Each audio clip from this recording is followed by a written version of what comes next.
दक्ष academy के online platform पे आप सभी का स्वागत है। मैं गोपाल सर आप सभी के बीच मैथ के महत्वपूर्ण सवाल जो आपके पेपर में पूछे जा सकते हैं उनकी श्रृंखला लेके आया हूँ। ये हमारी दूसरी क्लास है उस श्रृंखला का। आइए हम सवालों पे चलते हैं। पहला सवाल है, 4 अंकों वाली बृहत्तम तथा न्यूनतम संख्याओं का योगफल है। आपको 4 अंकों की सबसे छोटी संख्या और सबसे बड़ी संख्या का योगफल निकाला है, मतलब योग करना है। तो 4 अंकों की सबसे छोटी संख्या कौन सी हो जाएगी? 1000। और 4 अंकों की सबसे बड़ी संख्या 9999। इनका योगफल करना यानी जोड़ना है, तो हो जाएगा 9 9 9 और 9 1 10, मतलब 10,999। आपका option number C right answer है। क्वेश्चन नंबर 2, 496 योग 318, यानी 496 में क्या करना है? 496 में 318 का योग करना है। योग कर लीजिए। 6 8 कितना होता है? 14 के 4, कैरी 1, 9 1 10 और 1 11 का 1, कैरी 1, 4 3 7 और 1 8, मतलब 496 318 का योग 814 होगा। का निकटतम सैकड़ा का मान होगा। जो निकटतम सैकड़े का मान पूछता है तो एक चीज़ ध्यान दीजिएगा कि जब भी जो संख्या है, जैसे यहाँ क्या है 814 है, अगर ये 850 से ऊपर रहेगा तो उसके बाद की संख्या लिखेंगे, और 850 से कम का रहेगा, मतलब मिला के 50 आपका बॉर्डर है, 50 से कम का है तो उससे कम वाली वैल्यू लिखेंगे, और 50 से ज़्यादा है तो उसके बाद वाली वैल्यू लिखेंगे। जैसे 814 है, ये 14 क्या है 50 से कम है, तो इसका निकटतम सैकड़ा मान हो जाएगा 800। और यही अगर 850 के ऊपर रहता, क्या रहता 850 के ऊपर रहता प्लस रहता, तो हमारा निकटतम सैकड़ा मान हो जाता 900। चूँकि यहाँ 814 है और निकटतम सैकड़े का मान पूछा है, 50 से कम है, तो हमारा उत्तर हो जाएगा 800। उम्मीद है आपको समझ में आया होगा। क्वेश्चन नंबर 3 पे चलते हैं। ये हमारा मुख्यतः सरलीकरण का सवाल है, और आपके पेपर में एक चीज़ ध्यान दीजिएगा कि घात में माइनस का चिन्ह दे के जरूर पूछेगा। जैसे अगर a के घात माइनस का 1 है तो ये लिखा जाएगा 1/a का घात 1। ये इसका लिखने का तरीका। जब भी माइनस में कोई भी घात रहेगा तो उसका व्युत्क्रम कर देंगे और वो संख्या जो घात है वो धनात्मक हो जाएगा, मतलब पॉजिटिव हो जाएगा। तो आइए हम ऊपर वाले सवाल को करते हैं। लिखा है -2। एक चीज़ और ध्यान दीजिएगा, आप बार बार व्युत्क्रम करेंगे उस चीज़ को पलटने से अच्छा है कि सब ब्रैकेट के बाहर है, तो ब्रैकेट के बाहर जितनी भी संख्याएं हैं, ठीक है, उनका क्या कर दीजिएगा, आप जो घात है उनका गुणा कर दीजिएगा। ब्रैकेट के बाहर का मतलब घातों का गुणा। जब माइनस का 1 में गुणा करेंगे तो यहाँ से मिलेगा प्लस का 1, यहाँ माइनस का 1 में गुणा करेंगे तो मिलेगा प्लस का 1। बीच में गुणे का ये चिन्ह है अभी भी। प्लस का 1 गुणा करेंगे तो हमें मिलेगा प्लस का 1, यानी जो संख्या है -2 इसके घात है प्लस का 1, यानी कि हमारी जो संख्या निकल के आएगी वो क्या निकल के आएगी -2, यानी हमारा ऑप्शन नंबर ए बिल्कुल राइट आंसर है इसका। क्वेश्चन नंबर 4, वह सबसे छोटी संख्या जो एक पूर्ण वर्ग है तथा 16, 20 तथा 24 में से प्रत्येक के द्वारा पूर्ण विभाज्य है। अब देखिए, इन सवालों को करने के लिए आपको लसपा निकालना पड़ता है, ठीक है, लेकिन हम आपको ऐसा तरीका बताएंगे कि आप लसपा के चक्रव्यूह से दूर रहेंगे। जैसे आप हमसे विभाज्यता का नियम पढ़े हैं, ठीक है, तो जो 24 है इन किन 2 संख्याओं से मिलके बना है, तो आपको पता है 24 में 8 × 3, 8 तिरिके 24, यानी इसमें 8 का भी नियम लगेगा और 3 का भी नियम लगेगा। मुख्यतः जब भी संख्याएं देती हैं तो उसके अंदर 3 और 9 का विभाज्यता का नियम जरूर दिया रहता है। तो सबसे पहले हम उसको पकड़ते हैं कि 3 का विभाज्यता का नियम। बस हमने 24 ही लिया, बाकी 20 और 16 अभी को हम साइड है। 24 लिया, हमको दिखा यहाँ 3, तो पहले हम ऑप्शन में चेक कर लेंगे कि 3 का नियम कहाँ कहाँ लग रहा है और कहाँ कहाँ नहीं लग रहा है। उन सब चीज़ों को हम साइड करते हैं। 3 का नियम कहता है कि संख्याओं के अंकों का योग 3 से कटना चाहिए। तो आइए देखते हैं, 6 और 1 7, क्या ये 3 से कटेगा? तो ये उत्तर हमारा नहीं होगा। 6 और 3 9 होता है, ये हो सकता है, अभी श्योर नहीं है कि यही उत्तर होगा। यहाँ ये 6 और 4 10, क्या ये 3 से कटेगा? नहीं कटेगा, तो ये तो बिल्कुल ही नहीं होगा। और 4 4 8 और 1 9, ये हो सकता है, ये हो सकता है। 8 का नियम बोलता है कि अगर तीसरा अंक, जो तीसरे स्थान पे अंक है, अगर सम है तो बाकी दो संख्याओं में भाग दीजिए। 0 है तो ये भी संख्या 8 से कटेगी, ये भी संख्या 8 से कटेगी। 20 का नियम बोलता है 10 दूना के 20, आखिरी की संख्या 0 है तो 10 से कटेगी, आखिरी की संख्या 0 है तो 2 से कटेगा। 16 है, ठीक है, 16 भी 36 को काट देगा और 14 400 को भी काट देगा। तो हमारा दोनों में से उत्तर क्या होगा? देखिए 2 है, दोनों तीनों संख्याएं इन दोनों को काट देगी, ऑप्शन नंबर बी और ऑप्शन नंबर डी, इन तीनों को, ये दोनों ऑप्शनों को ये तीनों संख्याएं काट देगी। लेकिन एक चीज लिखा है, सबसे छोटी संख्या, तो इन दोनों में से छोटी संख्या कौन सी है? 3600, तो यही आपका उत्तर हो जाएगा बी, ठीक है। ये है प्रथम 5 धन रूट। देखिए अभाज्य संख्याओं का दूसरा नाम है धन रूट, संख्याओं का योग है। तो प्रथम 5 बोला है, तो प्रथम 5 कौन कौन सा है? 2 है, 3 है, 5 है, 7 है और 11 है। ये आपके प्रथम, ये क्या है? प्रथम 5 अभाज्य संख्याएं हैं और इनका योग पूछा है, तो हम योग कर लेंगे। 3 2 5, 5 5 10, 10 7 17 और 1 18 के 8, कैरी 1, 1 और 1 2, मतलब इसका योग कितना हो जाएगा?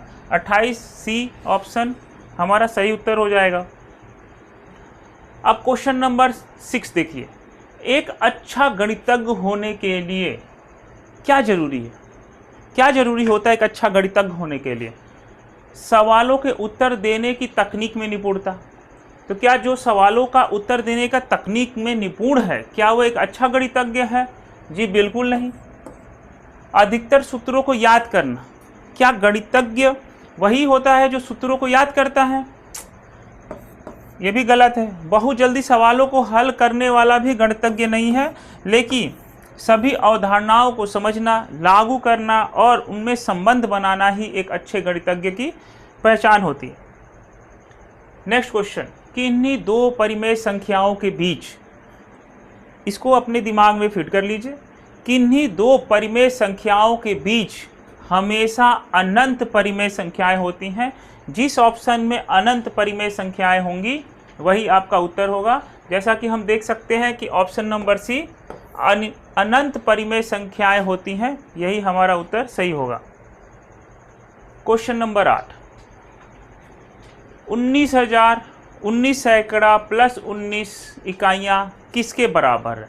जैसे हमें पता है कि 19,000, तो पहले 19,000 आप नोट लिख लीजिए, ये हो गया हमारा 19,000। 19 सैकड़ा यानी 19 00, ये 19 सैकड़ा हो गया, और हमारा 19 इकाइयाँ मतलब 19 इकाई हो गया।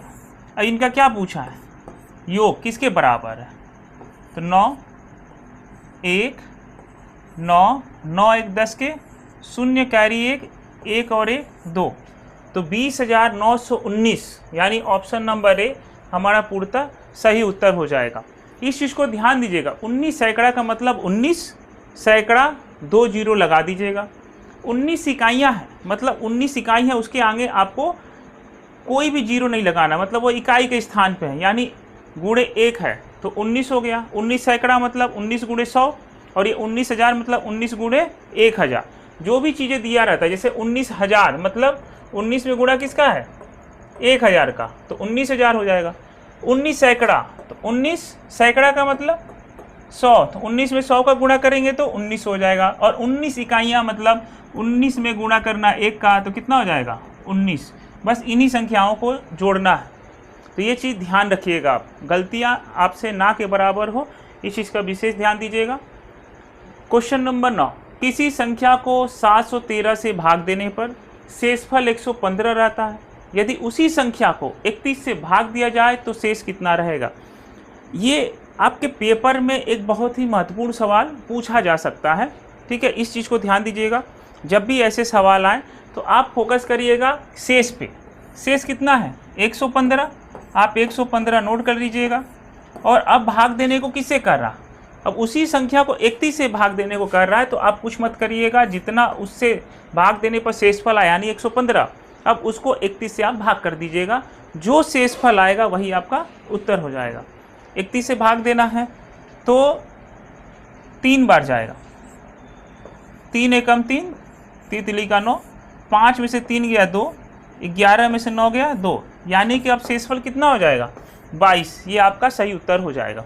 तो इन ऐसे सवालों को आप और भी लगाइएगा, कोशिश करिएगा कि जो शेषफल आया, जो संख्या भाग देने पर जो शेषफल आया, उस शेषफल को संख्या से भाग करिएगा, जो इससे प्राप्त होगा शेषफल वही आपका उत्तर हो जाएगा। क्वेश्चन नंबर 10, 16,075 को किसी संख्या से भाग देने पे। अब क्या बोल रहा है कि 16,075 एक संख्या है, इसको किसी से भाग दिया गया, किसी से भाग दिया गया, यानी हमको संख्या पता नहीं है कि किससे भाग दिया गया है। तो हमारा जो भागफल है वो 167 आता है, और जो शेषफल है वो कितना आता है 43 आता है। तो भाजक ज्ञात करें, तो जिससे हम भाग देते हैं इसको क्या बोलते हैं भाजक, जिसमें भाग देते हैं भाज्य, ये आपका क्या होता है भागफल, और ये आपका शेष या शेषफल। जब भी हम भाग देते हैं तो इसका एक सूत्र है कि जो भाज्य है उसको हम निकालते हैं कैसे, भाजक का गुणा करते हैं भागफल में, भाजक का गुणा करते हैं भागफल में, और शेष को क्या कर देते हैं जोड़ देते हैं। ठीक है, भाज्य बराबर भाजक गुणे भागफल प्लस का शेष। हमको भाजक निकालना है, हमको क्या निकालना है भाजक हमको ज्ञात करना है। तो कैसे ज्ञात करेंगे, भाजक और भागफल का क्या है गुणा है, और प्लस 43 को ऐड किया गया है। तो हमको निकालना है भाजक, तो पहले शेष को लेके आइए, भाज्य से माइनस करिए। तो भाज्य कितना है 16,075, इसमें से हमको सबसे पहले शेष यानी कि 43 को घटाना है, और ये बराबर हो जाएगा भाजक यानी x और भागफल यानी 167। घटाइए, 5 में से 3 गया 2, 7 में से 4 गया 3, 0 1 6 बराबर x यानी भाजक गुणे 167। अब क्या करेंगे,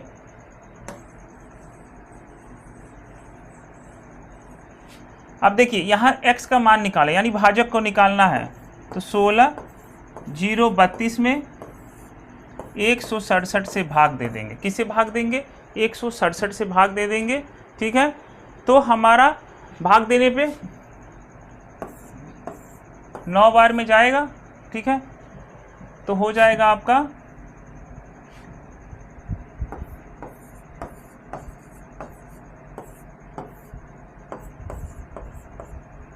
7 9 63 के 3 कैरी 0, 9 बार जाएगा। 7 9 63 की कैरी 6, 6 9 54 और 6 60 की 0 कैरी 6 और 9 और 6 15। घटा लीजिए 0 0, 6 में से 5 गया 1 और यहाँ पे 2। ठीक है, अब आपका जाएगा 7 6 42, 6 बार जाएगा और आपका हो जाएगा, यानी कि आपका सही उत्तर हो जाएगा 96। 167, 16,032 को 167 से भाग देंगे तो हमारा जो भागफल है 96। ठीक है, और यही आपका भाजक हो जाएगा। तो आप इस ऐसे सवालों को ज़रूर ध्यान दीजिएगा, क्योंकि ऐसे सवाल आपके पेपर में ज़रूर पूछे जा सकते। अब दूसरा क्वेश्चन है क्वेश्चन नंबर 12। यदि 56 75 67 567 को 567 से भाग दिया जाए या विभाजित किया जाए तो भागफल क्या होगा। देखिए, एक ही संख्या है, उसको 3 बार नोट किया गया है। और इसी संख्या से क्या किया गया है, भाग कर दिया गया है। तो आप भाग दे के देख लीजिएगा कैसे भाग होगा। 567 का एक बार गुणा करेंगे तो कितना आएगा, 567 कट जाएगा। यहाँ 5 आएगा तो क्या 5 काट पाएगा, नहीं काट पाएगा, तो एक शून्य लगाएंगे। फिर उसका पड़ोसी आएगा कौन, 6, अभी भी 56 नहीं कटेगा 567 से, फिर एक शून्य लगाएंगे। फिर कौन आएगा, 7 आएगा यहाँ से। अब देखिए अब एक बार में चला जाएगा तो कितना हो जाएगा, 567, फिर से शून्य हो जाएगा। फिर यहाँ से 5 आएगा, 5 किया जाएगा 567 से, नहीं जाएगा, फिर शून्य लगाएंगे, ठीक है, फिर शून्य लगाएंगे। उसके बाद फिर 6 उतारेंगे, फिर से नहीं जाएगा, फिर शून्य लगाएंगे, फिर 7 नीचे नोट करेंगे, फिर एक बार में जाएगा। यानी कि हमारा जो आंसर होगा 10001 भाग देने पे जो भागफल है वो हमारा इसके बराबर आएगा। तो ऐसे सवालों को आप भाग दे के एक बार पुनः घर पे चेक करिएगा और आप अपने जो आंसर आएगा वो आप कमेंट करिएगा। स्थानीय मान से सवाल आपके पेपर में ज़रूर आएगा। कैसे आएगा उन चीज़ों को आप सीख लीजिए। 70,560 में 5 और 6 के स्थानीय मानों का गुणनफल है। तो आप यहाँ देखिए 6 का स्थानीय मान दहाई के अंक पे है, मतलब 6 गुणे 10 कितना हो जाएगा, 60। और 5 का स्थानीय मान 5 गुणे 100 सैकड़े पे है, तो कितना हो जाएगा, 500। यानी 60 और 500 का क्या पूछ रहा है, गुणनफल। गुणनफल ज्ञात करना है। तो 6 का गुणा 5 में 30 और कितने शून्य रह गए, 1 2 3, तो 3 शून्य और आप लगा लीजिएगा तो कितना होगा, 30,000 आपका राइट आंसर हो जाएगा। क्वेश्चन नंबर 14, किस अंक का स्थानीय मान तथा अंकित मान सदैव समान रहता है। आपने स्थानीय मान पढ़ा तो उसमें कौन सा ऐसी संख्या है जिसका स्थानीय मान और अंकित मान हमेशा समान रहता है। तो इसका उत्तर हो जाएगा 0। 0 कहीं भी रहेगा, इसका स्थानीय मान हमेशा 0 रहेगा और 0 का अंकित मान हमेशा 0 ही रहता है। तो इस चीज़ को ध्यान दीजिएगा कि 0 ही वो अंक है जिसका स्थानीय मान और अंकित मान सदैव समान रहता है। ठीक है, तो हमारा आंसर हो जाएगा A 0। क्वेश्चन नंबर 15, सबसे छोटी अभाज्य संख्या कौन सी है। सबसे छोटी अभाज्य संख्या कौन सी है। तो आपको पता होना चाहिए कि अभाज्य संख्या है और सबसे छोटी पूछा है, तो 2 आपका सबसे छोटी अभाज्य संख्या है। यही ध्यान दीजिएगा कि 2 आपका क्या है, सबसे छोटी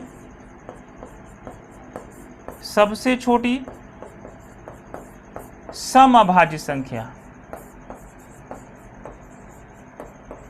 सबसे छोटी समअभाज्य कौन सी है, 2। सबसे छोटी अभाज्य संख्या भी 2 है, सबसे छोटी समअभाज्य संख्या भी 2 है, और 3 क्या है आपका, ये है आपका सबसे छोटी विषम अभाज्य संख्या।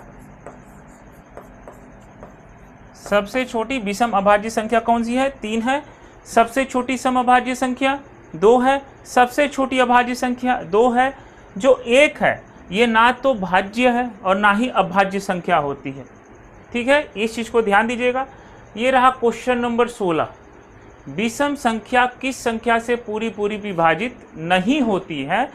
इसका उत्तर आप हमें कमेंट बॉक्स में करके बताइए कि विषम संख्याएं ये दी गई ऑप्शन में किस संख्या से पूरी तरह विभाजित नहीं होती हैं। इसका जवाब आप हमें कमेंट बॉक्स में दीजिए और इस वीडियो को लाइक करिए और सब्सक्राइब करिए और ज़्यादा से ज़्यादा शेयर करिए ताकि और भी लोगों के पास पहुँचे, जिससे उनका पेपर देने में आसानी हो, चीज़ों को सही तरीके से जाने और अपने पेपर को और आसानी तरीके से एकदम सरल तरीके से वो हल कर सके और अच्छे नंबर ला सके। धन्यवाद।